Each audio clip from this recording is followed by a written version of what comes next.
All right, so first thing we're gonna have to do is jack up the car, also get the wheel off. And from that point, there's only a couple of bolts you have to really get off to get this strut with the spring out. So the first thing we're gonna do is go ahead and try and get this sway bar link off the top here. That's gonna be a couple different methods you can use. So the first thing to know is that this nut's an 18 and this stud right here is a M6 triple square. Basically your 18 is gonna go on first and then your triple square would go through the back. That's gonna hold the stud while you break this free with the wrench. That's pretty much the only way to get it off if you don't have an impact. But since I have an impact, I will just use that and make quick work of this.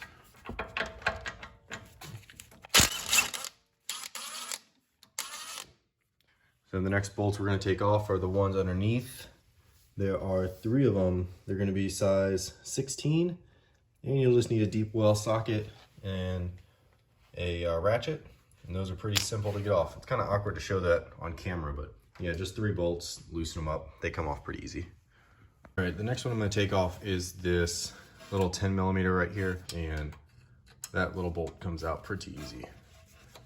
And once we have that out of there, we're gonna move around to this actual strut one back here in the back, where you're gonna need an 18 on the one side, and then on the back there, that's gonna be a triple square again, and it's gonna be an M14 this time. So you're gonna have to hold one side with M14, buzz it off with a impact, or use an actual wrench.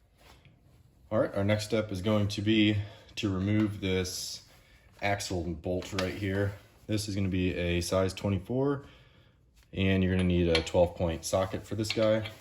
If you don't have an impact, you're going to have to use a breaker bar, and it's going to be kind of difficult to get it off, but with an impact, it makes easy work. So the last bolts to loosen up here are going to be up here on top of the strut. So there are underneath here. So in order to get this plastic off, really just need to move these little things out of the way. That's just some foam weather stripping stuff. Right here is a clip.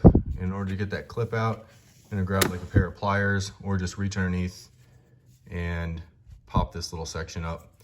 It'll come right off.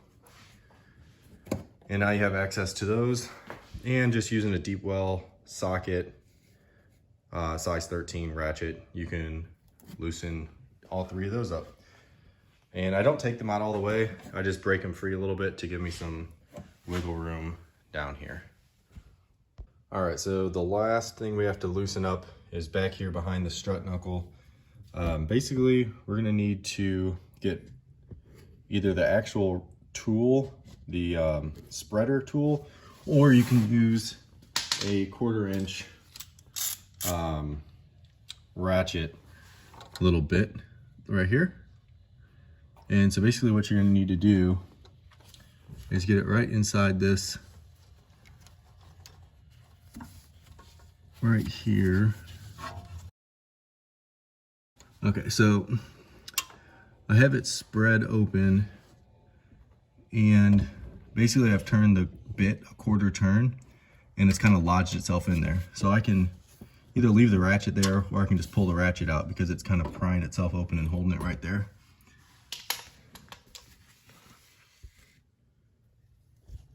You can see straight down in there. And so what that does is relieve some of the tension on this strut, and it makes it to where we can actually pull this out now. Now that everything is loosened up, we're ready to try and get this strut out of here. So basically, as you can see, this collar is already kind of moved down a little bit, which is a good sign just by spreading that open in the back. So far I have the sway bar link pulled out of the way, and I also brought in a jack down here just to kind of support it a little bit. As we pull out, we're gonna have to get this control arm, basically pull it down and off those bolts so we can drop this down a little bit. And it's just kind of playing with back and forth motion to try and rock this out of this little sleeve right here. So I'm just gonna set up a wide shot, and maybe I can narrate or kind of talk through what I did after I get it off, because it's not really an exact science. It's more of doing what works in this situation. Okay, so after a little bit of fighting around with it, as you can see in that sped up clip, basically I was just going between trying to pull down on it, use the jack to support it. Basically got this sleeve, or the strut out of the sleeve, as you can see. I had to reposition that little wedge in the back a few times, but basically just playing around with it until you can get it to come down, and also to release that. As you can see, that axle is, I had to pull the axle out to get a little bit more wiggle room.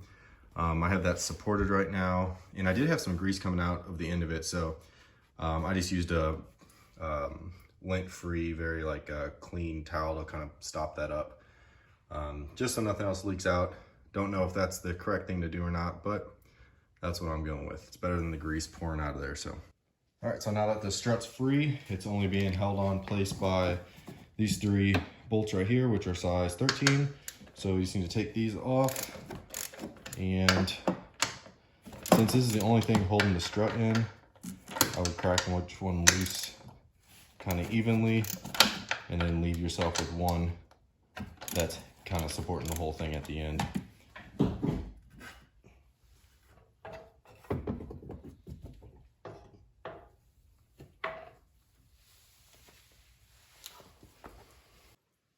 All right, so here's our strut assembly all taken out. So what we need to do now is compress this spring and take off the nut.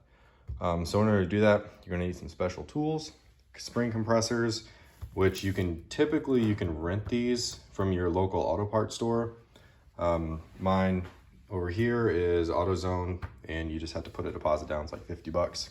Rent them for however many days you need, take it back and get your money back. So if you don't have that luxury near you, I'll put a link, that way you can see about ordering some to your house or something like that to make it easier. Lastly, you're gonna need to get this nut off, which is a size 21, and inside on that stud is I think it's a 7 hex. So if you don't have an impact to get this off, you're gonna need to use a offset box wrench, which, because of how it's recessed down in there, and then you're gonna have to go through the back with the hex. But today we'll be using the impact to make that easy. So I'll go ahead and start getting this spring compressed. And a quick overview of the spring compressors, if you've never used them before. Basically the idea here is that as you tighten these, it pulls down each side of the spring independently, which means that you need to do them kind of even as you tighten down. So what I like to do is like 10 tightens on this side and then move it to the next side and then tighten it like 10 cranks with a ratchet. So, all right, so now that the spring is compressed on each side, and it's kind of loose now, you can kind of feel when it's starting to get a little loose, and there's tension off of this. So basically I'm going to use the impact size 21, and this is kind of a projectile at this point. So kind of be cautious of standing in front of this, because if this spring were to slip, it's going to shoot off that way, probably that way too. So off to the side, and make sure nobody else is around you just in case. All right, so we have our new spring here. I have it compressed down already, and basically all we have to do is reassemble the strut. So one thing to keep in mind here is when you're putting the strut back on the spring, there is a spot where the spring seats down into the strut down at the bottom. So you can kind of see the bottom part of that goes into that little notch right there. So we can see this part with the stud is up above the spring, so it should go on no problem. It should be compressed enough. If not, worst case scenario, just have to compress the spring a little bit more.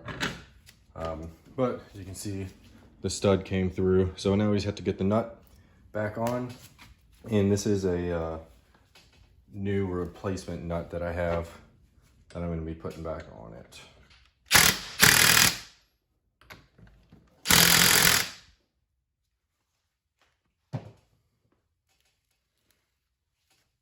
And so with the bolt back down tight again, and the spring is still seated correctly. So now I just need to take the tension off the spring compressors and start to reassemble. All right, so we're ready to get this strut put back in. One thing to keep in mind here is the direction your strut faces, which is right here. The sticker faces out. This sway bar mount right here faces backwards. On the top of the strut, there is going to be 2 directional arrows, which are going to be really hard to see in the video, but these arrows should indicate which way the vehicle travels, so forward and backwards. So you know that these 2 holes are going to be in the back, which match up to your 3 bolts that you take out at top. So this part's kind of a juggling act again. So basically is going to be holding the stud up while trying to get one of the bolts started, and hopefully that will at least hold it in place while I'll try and get the other ones on there also. So the top is all bolted in and secured, and then the next step is to get this strut back into this sleeve, which I managed to do. Basically, you just have to fiddle around with the position of the jack and lift in the hub assembly and everything back into the right position. The hardest part here is getting the actual angle correct, because the stud is bolted in, so it's pretty much in the correct angle. It's just a matter of getting this position back. So it's a lot of just rocking it back and forth, using the jack to open, raise it, lower it a little bit. All right, so that's all the way back in now. And it just took a combination of mostly lifting up on the actual, I guess, the hub assembly itself to get it positioned back on that, versus using the jack. I found when using the jack to lift it up, it was lifting it up uneven. So probably I would try like holding the caliper and the disc brake and then kind of wiggling it up as you go up, and then have somebody else or somehow try and hold it while you raise the jack to kind of support it. But it's a juggling act. It's really difficult to do, but basically the goal is to slide it back up. I got it back up. If you look underneath, you can see when it's actually seated all the way. Right up on, you can see the post coming out of the, or the strut coming out of the actual knuckle there, and it's seated against like a flat edge. So once you get under there, you can see it and you know that it's all the way underneath.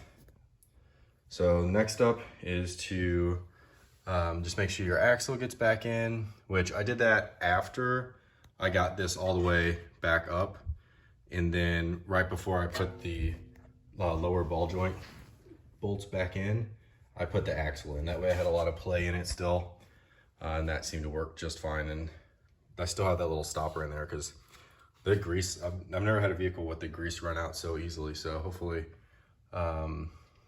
if you have that issue too, then that will help you out also. And then I'll just pull that out right before I put the axle bolt back in. And then also all these bolts and all of the nuts that I took off are replaced with new ones, because some of them are stretch bolts and need to be replaced after using. So I've got this new axle bolt in, and once that gets tight, let's hit it with the impact just to make sure it's on there good, and then give it a final torque. I have the axle bolt back in now, brand new link up there, or the bolt up there, brand new bolt back here, and then the 3 underneath.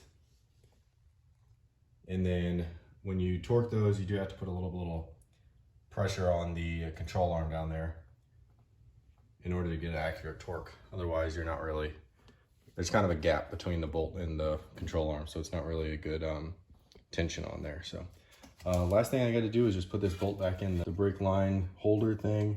Otherwise, everything's tightened back up, and it's time to move to the rear of the vehicle.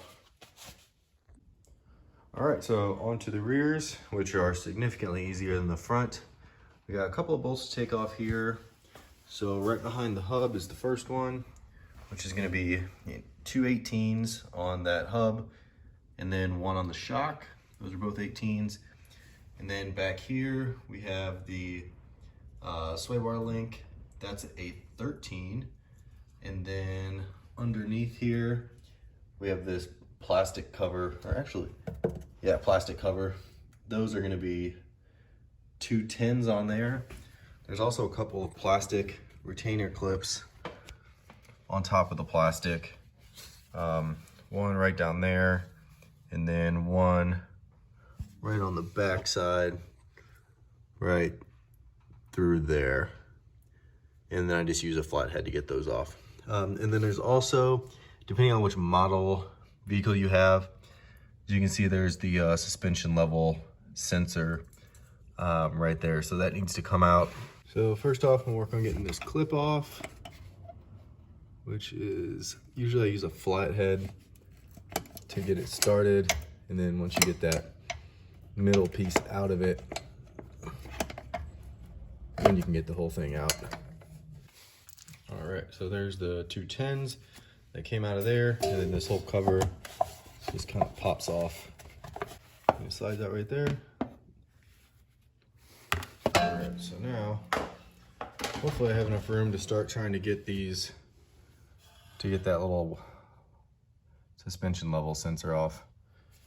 So looking up at the suspension level little sensor here, the torques to take out are 2 T25s. These 2 T25s are out, and you can just move the sensor up and out of the way now, just somewhere to where it's not going to get hung up on the control arm. All right, so now we just have to take off the 18 here, 18 here, 13 there.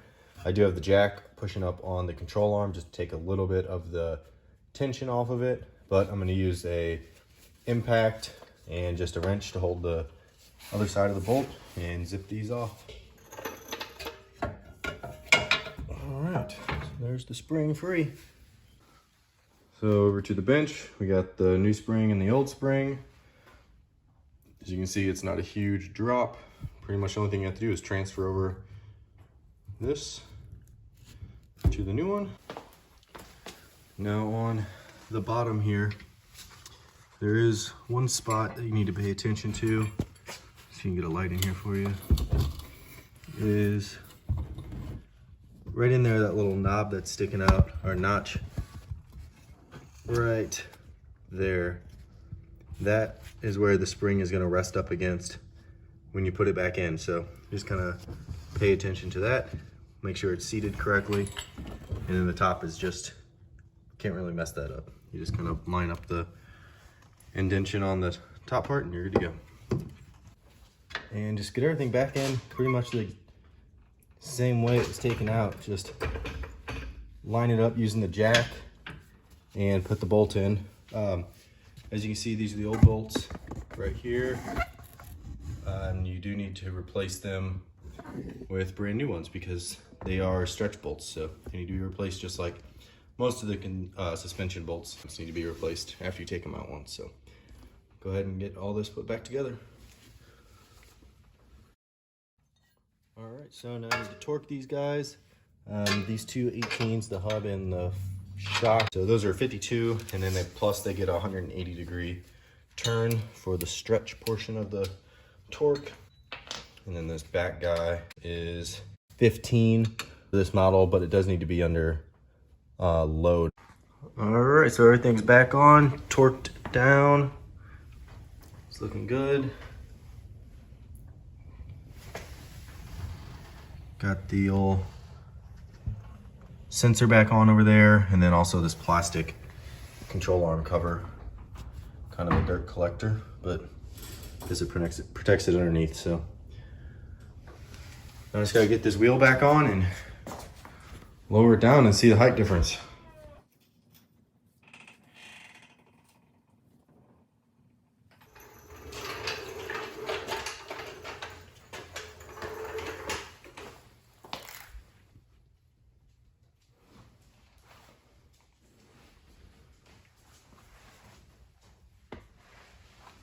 All right, I get it to settle some.